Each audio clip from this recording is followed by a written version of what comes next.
We are coming on the air because ABC News has confirmed Israeli forces have killed the leader of Hamas during a military operation in Gaza.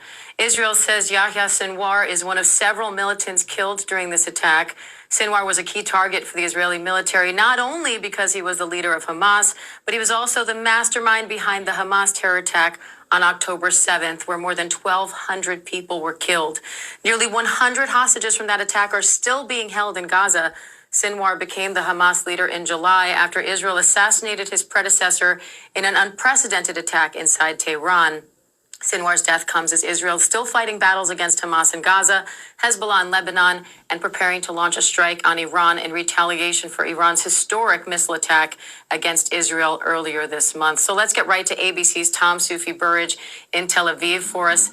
Tom, Sinwar was the leader of Hamas, the mastermind behind that deadly October 7th attack. How significant is his death?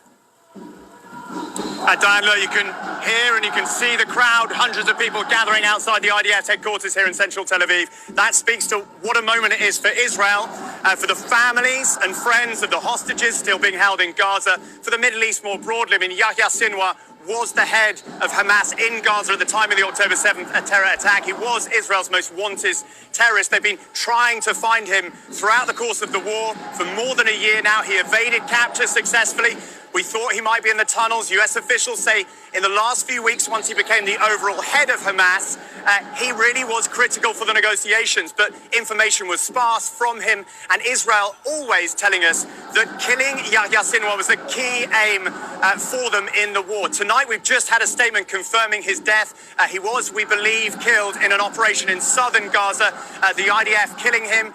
They got his body. They then had to identify it. According to police, DNA tests, dental records. He'd been in Israeli prisons in the past, so they had all of that information, but they wanted to be crystal clear. It took a long time this evening. There was a lot of anticipation, but this clearly is a big moment. But what it really means for the Middle East, the war in Gaza, the war in Lebanon, not really clear, crystal clear right now.